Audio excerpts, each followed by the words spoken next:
Welcome to Travel Nation, where we take you far beyond the surface into the heart of the world's most powerful places. Today, we step inside the Vatican at a time unlike any other, when the Church stands on the brink of change, mourning the loss of Pope Francis and preparing to choose his successor. This is more than a religious ritual. It is a political, spiritual, and global moment that only happens a handful of times in a century, the Papal Conclave.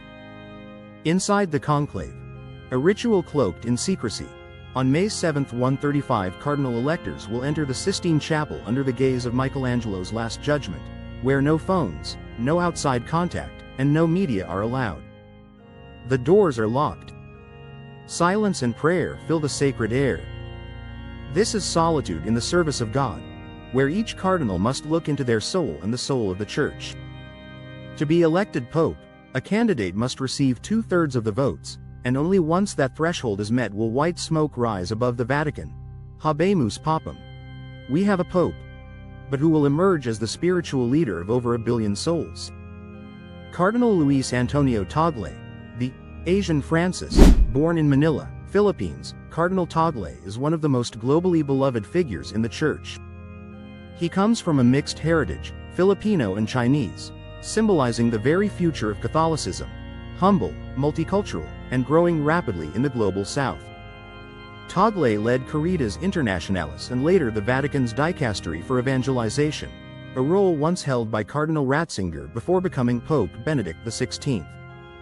Fluent in multiple languages, emotionally intelligent, and fiercely empathetic, Tagle appeals to younger generations and resonates deeply in developing nations.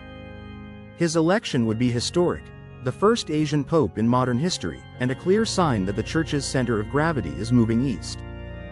Cardinal Pietro Parolin, the Vatican insider, a native of Italy and current Secretary of State, Cardinal Parolin is the Church's top diplomat.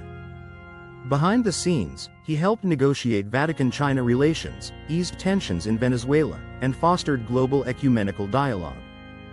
He is seen as a man of continuity, someone who would preserve Pope Francis's work but without dramatic reform.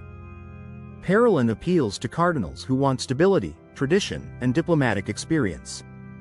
His weakness?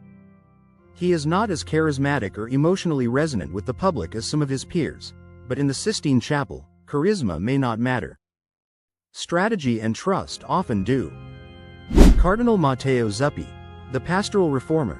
Zuppi is the Archbishop of Bologna and President of the Italian Episcopal Conference.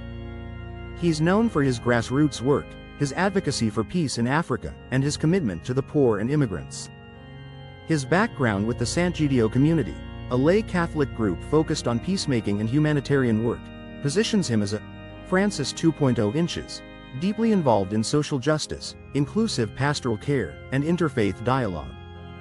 Zuppi might be the dark horse, not the top choice of conservatives or hardline traditionalists, but someone who can build bridges and unify differing factions. Cardinal Péter Erdő, the conservative scholar, from Hungary. Erdő is a theologian and canon law expert who once served as president of the Council of European Bishops' Conferences. He is admired for his intellect, clarity, and adherence to traditional doctrine. He represents a more orthodox Catholic voice, one that sees the Church's strength in upholding moral clarity, hierarchy, and liturgical tradition. Erdő is a favorite among more conservative cardinals, but may struggle to gather wide support in a Francis-era conclave dominated by moderates. Cardinal Robert Sarah, the voice of tradition.